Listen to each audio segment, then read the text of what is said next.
Olá, bom dia. Tudo bem com vocês? Espero que esteja tudo bem com vocês. Eu estou bem, espero que esteja tudo bem com cada um de vocês. Vamos começar mais uma aula, ainda dentro da Escola Barroca. E hoje nós vamos estudar sobre o gênero sermão. O gênero sermão, nesse caso aqui, por falar nisso, sermão, o que é que isso diz para vocês? Alguém aqui sabe o significado de sermão? Conhece ou já ouviu, já participou de algum sermão? Alguém já teve alguma experiência desse tipo?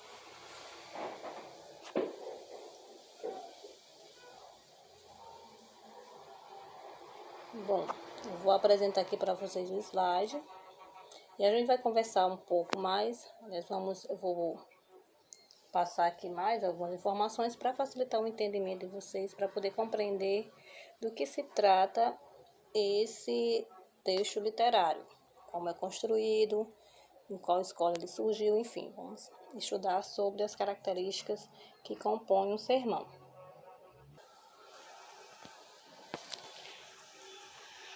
Bom, vamos falar sobre o sermão, né? Lá vem o sermão. Alguns de vocês aqui já ouviram, já falaram, já presenciaram algum sermão?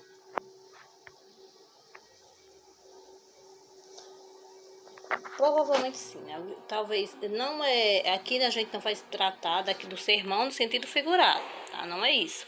Não é em caráter de ser um carão, ele tem esse sentido também figurado sim, mas aqui a gente vai tratar do sermão enquanto gênero literário, tá? Enquanto texto. Não é aquele sermão que conhece que a mãe de um carão, não é esse. E vamos tratar do gênero, tá?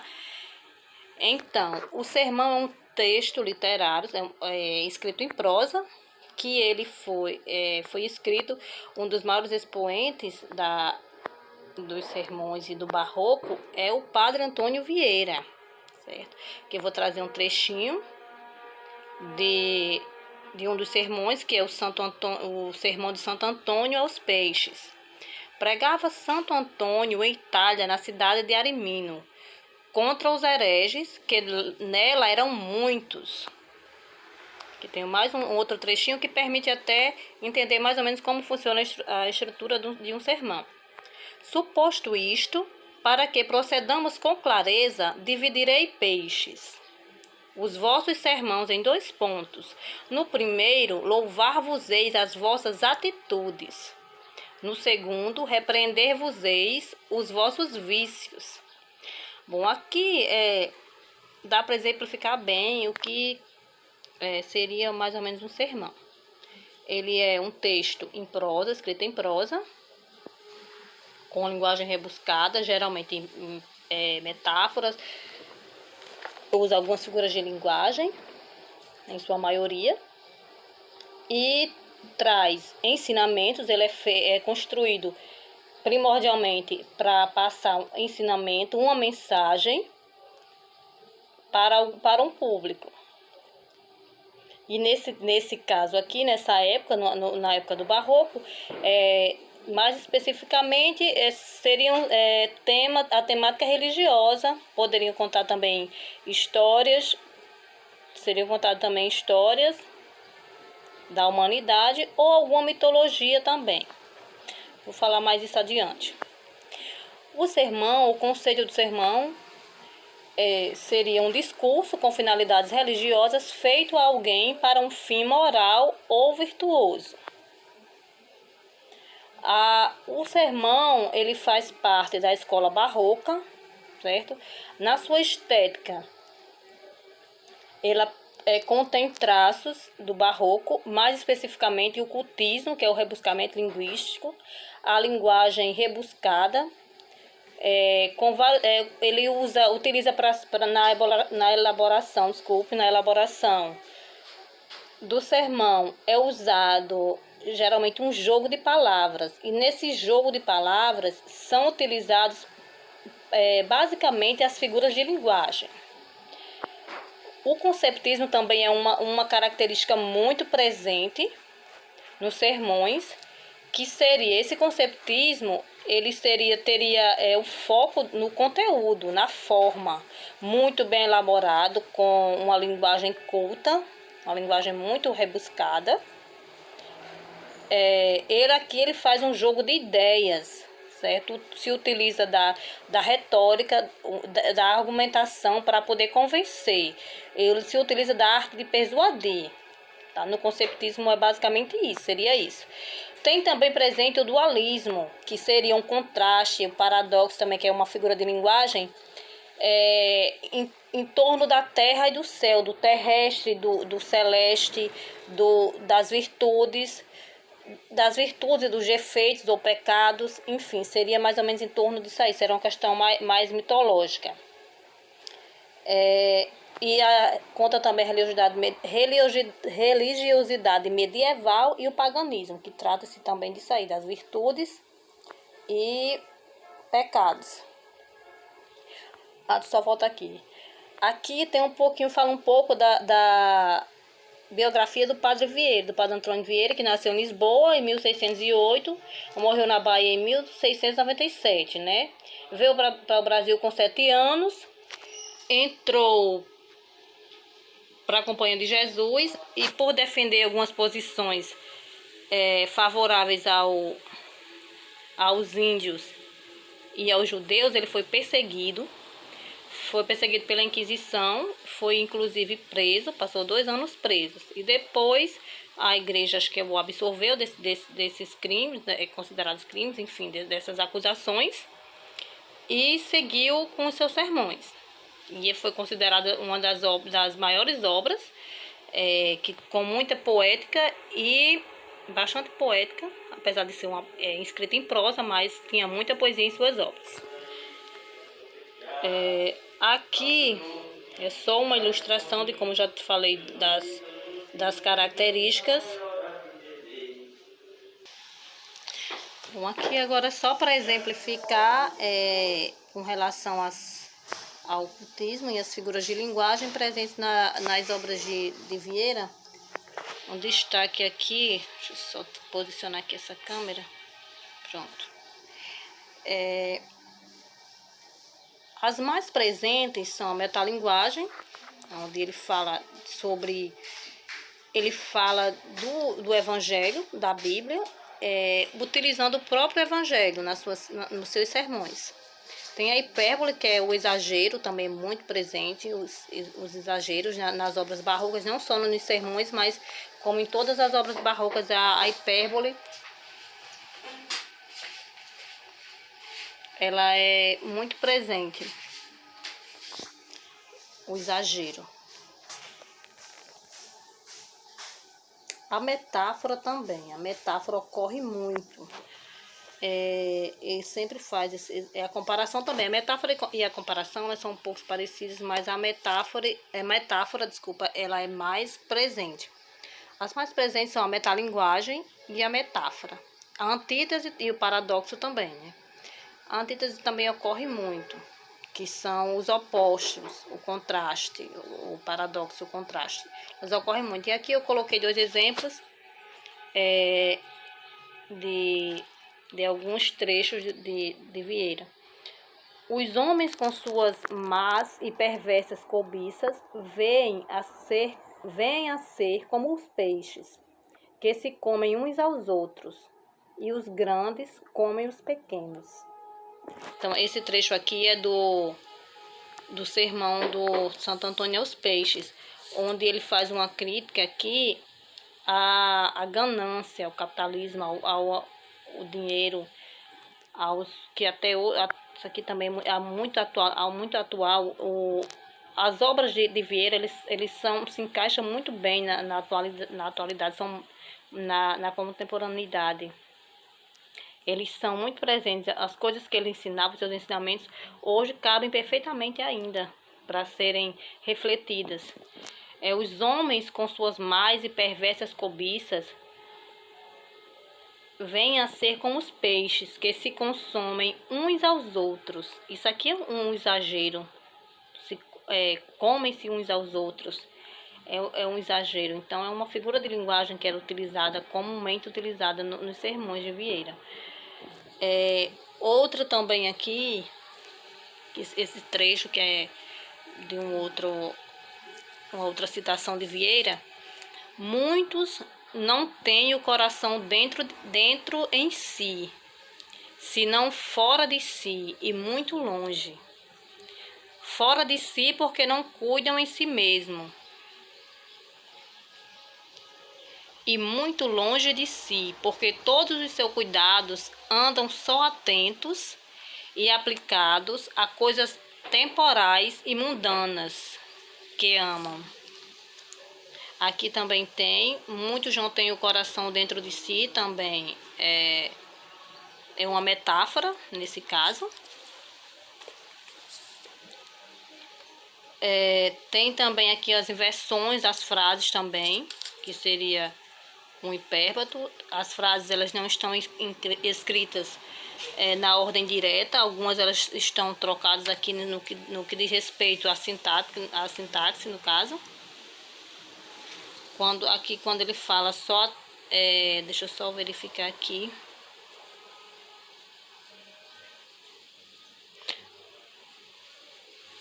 Porque todos os seus cuidados andam só atentos e aplicados, coisas temporais e mundanas que amam. Então, há uma inversão aí na ordem.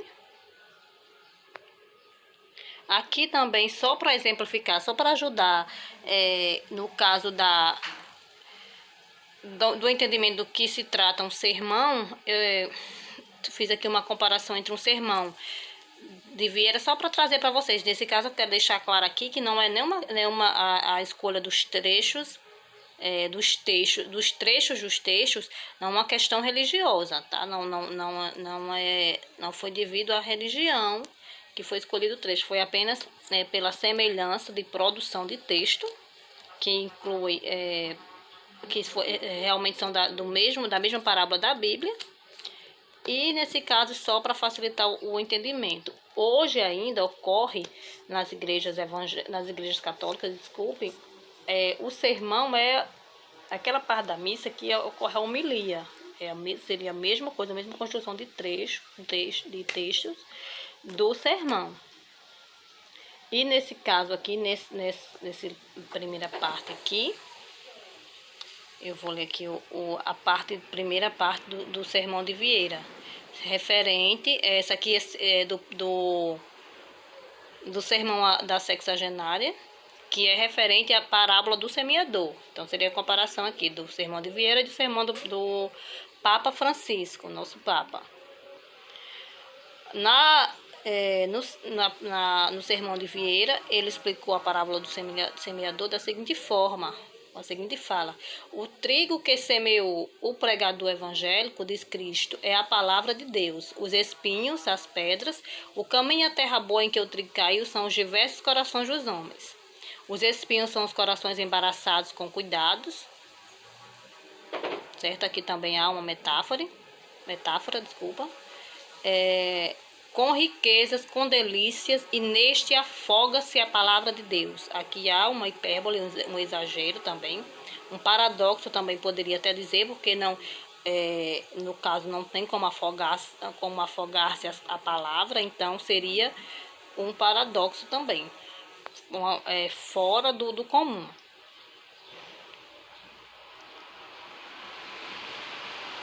As pedras são os corações duros e obstinados, e nestes seca-se a palavra de Deus, e se nasce, não cria raízes.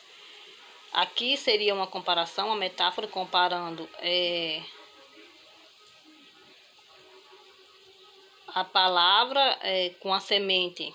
A comparação seria mais ou menos nesses termos. Os caminhos são das coisas do mundo, umas que vão, outras que vêm, outras que atravessam e todas passam, e nestes é pisada a palavra de Deus, porque a desentendem ou a desprezam. Finalmente, a terra boa são os corações bons, ou os homens de bom coração, e nestes prende e frutifica a palavra divina. com tanta fecundidade e abundância que se colhe 100 por 1. E aqui tem a citação, a mesma citação, que se colhe 100 por 1 em latim, Padre Vieira. Agora vamos aqui para o... Eu vou para... Só um instante que eu vou para cá agora. Bom, esse trecho aqui também foi uma parábola uma homilia, desculpa, que o Papa Francisco fez referente à parábola do semeador. Essa parábola fala hoje a cada um de nós, como fala os que ouviam Jesus 2000 anos atrás. Nos recorda que nós somos o terreno onde o Senhor lança incansavelmente a semente da sua palavra e do seu amor. Todavia, com que disposição a acolhemos? Questiona o Papa. Tem em uma outra citação, ele fala nessa mesma homilia, nesse mesmo sermão, ele conclui: nós somos o terreno onde o Senhor lança incansavelmente a semente da sua palavra e do seu amor. Nesse mesmo sermão aqui, ele falou ainda que o modelo perfeito dessa terra boa é a Virgem Maria, diz Francisco. Então, aqui é só para comparar, que tem ainda o Papa, nos seus sermões, ele usa ainda, comparações, certo? Ele usa muitas comparações, ele usa metáforas, que estão presentes também nos sermões de Vieira. Passando aqui, tanto nas falas do Vieira e do Papa Francisco e de outros pregadores também, porque um sermão também pode ser, por exemplo, quem vai à igreja, quem for a uma igreja evangélica, o seu pastor vai fazer um sermão também. A pregação é um sermão, certo? Seria uma explicação, um ensinamento, certo? Uma mensagem que aquela pessoa que está responsável pelo púlpito ali, ou seja, aquela reunião de pessoas, de um grupo, vai passar uma mensagem. Então, isso também pode ser um sermão, ou de qualquer uma outra religião, independente de qual religião seja. Então, com relação a os dois, tanto o Francisco quanto o Vieira, eles têm também nos seus textos, em suas falas, nos seus sermões, eles trazem ainda, além do tema religioso, certo? Da temática religiosa, eles abordam ainda, mesmo que temas de caráter religioso, social e político também. Tá? Eles, tanto no caso do Vieira, ele era abolicionista. Ele também ficaria também em defesa dos índios, dos indígenas, dos judeus, que foi por isso que ele foi perseguido até, inclusive. O Papa Francisco também, a gente percebe em suas falas, suas aparições, seus comentários sempre, que ele também combate a corrupção, ele combate o racismo, o preconceito de modo em geral. Aqui temos um trecho de Vieira, que até já foi mencionado anteriormente, que os homens com suas más e perversas cobiças vêm a ser como os peixes que se comem uns aos outros, e os grandes comem os pequenos, de Padre Vieira. Que esse poema, esse sermão, ele fala a respeito, ele faz uma crítica à corrupção, ao capitalismo, à ganância. E o Papa, aqui em uma de suas falas, ele se pronunciou com relação à corrupção. A corrupção deve ser combatida com força. É um mal baseado na idolatria do dinheiro que fere a dignidade humana. Papa Francisco.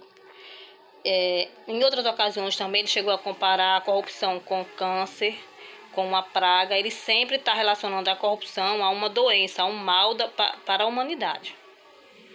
Bom, aqui estamos já chegando aqui ao finalzinho da nossa aula. E para nossa atividade, só para reflexão, para refletir, para vocês poderem pensar um pouco mais, como só para a nossa atividade, para exercitar a aprendizagem e reflexão sobre o tema abordado. Então, nesse caso, eu sugiro a leitura do sermão da sexagenária, certo? Ele, por ser, ser talvez de melhor entendimento, maior acesso também, porque ele é baseado praticamente ele é a partir, no caso, ele é construído a partir da parábola do semeador, que envolve outros temas, tem outras inferências dentro do texto. Porém, nesse caso, a maioria de vocês aqui conhecem, possivelmente deve conhecer, eu já vou falar em algum trecho, da parábola do semeador. Que nesse caso, o sermão ele é um pouco extenso. Então, eu por pensar nesse caso aí, que ele é um pouco extenso, eu pensei de vocês lerem ele aos poucos, certo? Seria uma espécie de diário de leitura de trechos. Então, vocês leriam esses trechos, todo dia ler um pouquinho, uma página ou um trecho, ou com foco na mensagem proferida por Vieira, né, e relacionando com a estética barroca. Tem um erro que está faltando desculpe. E apontando as características da escola do barroco encontrado no texto. Quais essas características? Só para retomar aqui, para reforçar. O conceptismo e o cultismo, que faz parte do estilo, com o cultismo, as figuras de linguagem e o estilo, que seria o estilo da linguagem rebuscada, certo? Palavras em latim, palavras mais complicadas, mais cultas, mais rebuscadas. E com relação ao conceptismo, que seria o próprio conteúdo com características de argumentação forte, de persuasão, de convencimento. Seria por aí, tá?